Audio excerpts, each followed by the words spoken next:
আয়াতাংশ এসেছে সূরা বাকারায়, সিবগাতাল্লাহ ওয়া মান আহসানু মিনাল্লাহি সিবগা।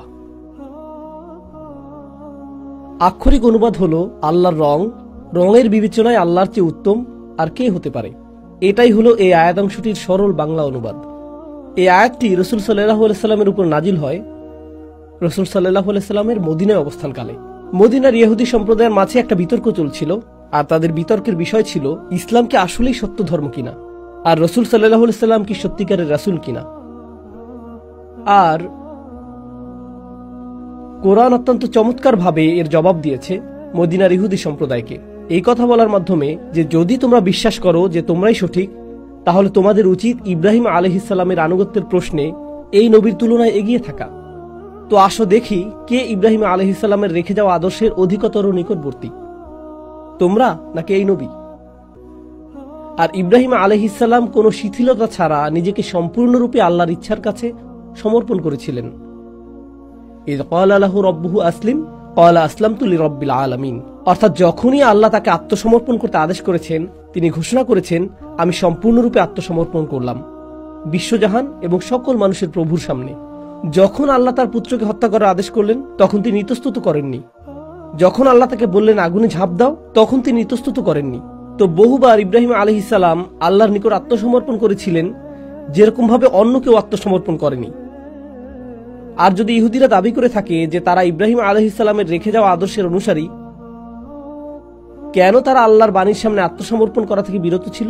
শুধুমাত্র আমাদের নবীর ক্ষেত্রেই নয়, ঐতিহাসিকভাবে তারা আল্লাহর বাণীর প্রতি আত্মসমর্পণের ক্ষেত্রে সমস্যা তৈরি করেছে। আর সূরা বাকারা প্রকাশ করে দিয়েছে যে কিভাবে তারা ইব্রাহিম আলাইহিস সালামের আদর্শ থেকে বিচ্যুত হয়েছে।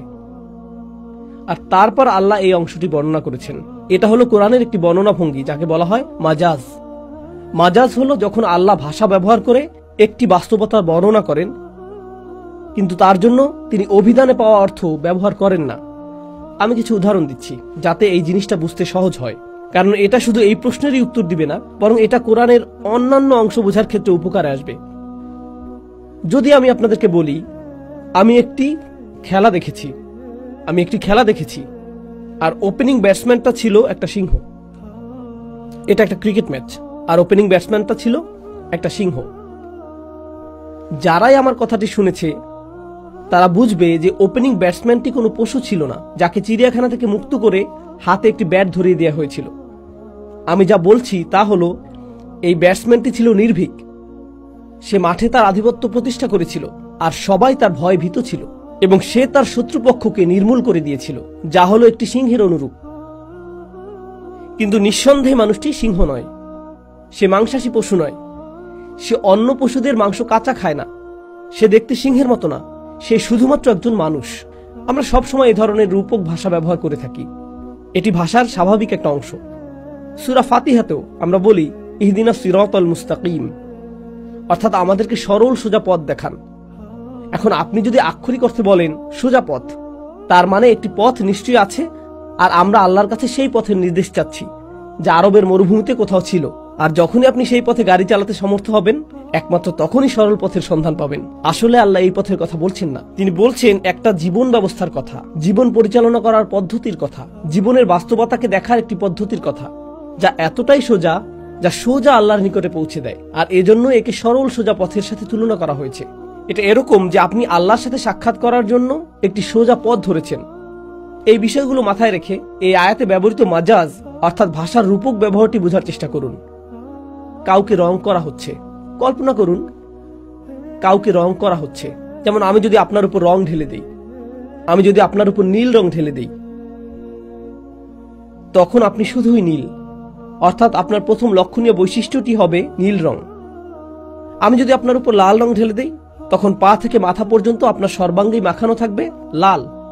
আপনার ব্যাপারে এটাই প্রথম বিষয় যা আমি লক্ষ্য করব, আমি আপনার অন্য কিছু খেয়াল করব না।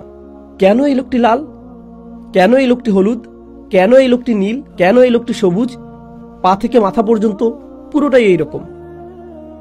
যখন আল্লাহ বলছেন সিবগাতাল্লাহ, এটা এমন যেন আল্লাহর প্রতি ঈমান এবং আমি যেভাবে চললে আল্লাহ সন্তুষ্ট হন, যদি সেটা হতো একটা রং, তাহলে আমি নিজের সমস্ত শরীর সেই রঙে রঙিন করে নিয়েছি এবং আমি সম্পূর্ণরূপে সেই রং ধারণ করেছি। তো আমার সবকিছু এটা প্রকাশ করছে যে আমি আমার বিশ্বাসের মধ্যে নিজেকে নিমজ্জিত করেছি সম্পূর্ণরূপে। তো আমি যেভাবে কথা বলি তা দেখে মানুষের আল্লাহর কথা স্মরণ হয়। যেভাবে আমি একটি শিশুর প্রতি স্নেহ প্রদর্শন করি তা দেখে মানুষের আল্লাহর কথা স্মরণ হয়। যেভাবে আমি রাস্তা পার হই তা দেখে মানুষের আল্লাহর কথা স্মরণ হয়। বাসের সিটে বসে আমি যে শিষ্টাচার প্রদর্শন করি সেটা দেখে মানুষের আল্লাহর কথা স্মরণ হয়। যেভাবে আমি বয়স্ক মানুষদের সাথে কথা বলি তা দেখে মানুষের আল্লাহর কথা স্মরণ হয়। যেভাবে আমি ব্যবসা পরিচালনা করি, যেভাবে আমি ঘুষ দেয়া অথবা নেয়া থেকে বিরত থাকি, আমি যা কিছু করি তা আল্লাহর রঙে রঙিন। আয়াতটি খুবই চমৎকার, আয়াতটি খুবই চমৎকার। আর কার উদ্দেশ্যে এখানে বলা হচ্ছে? এখানে বলা হচ্ছে ইহুদিদের উদ্দেশ্যে। কেন? বাইরের দিক থেকে ইহুদিদের ছিল লম্বা দাড়ি আর টুপি। বাইরের দিক থেকে তাদেরকে ধার্মিক মনে হতো, ধর্মপরায়ণ মনে হতো, তাদেরকে দেখে পবিত্র মানুষ মনে হতো। তো বাইরে থেকে তাদেরকে দেখে মনে হতো যে তারা আল্লাহর রঙে রঙিন। তাদের ছিল শুধুমাত্র বাহ্যিক বহিঃপ্রকাশ। আর আল্লাহ চান যে প্রকৃতভাবে যাতে আল্লাহর রং ধারণ করা হয়, অর্থাৎ আল্লাহর বাণীকে প্রকৃতভাবে যাতে বাস্তব রূপ দান করা হয়, শুধুমাত্র প্রদর্শন না, বরং ভেতর বাহির সব। সিবগাতাল্লাহ ওমান আহসানু মিনাল্লাহি সিবগা। সংক্ষেপে এটাই আয়াতটির অর্থ। আলহামদুলিল্লাহ, নিশ্চয়ই আমরা আল্লাহর রঙে রঙিন হতে চাই। আমরা আমাদের সমস্ত জীবনকে আল্লাহর রঙে রাঙাতে চাই। এর চেয়ে উত্তম আর কি হতে পারে যদি আমরা সর্বশক্তিমান আল্লাহ তাআলার রঙে রঙিন হতে পারি।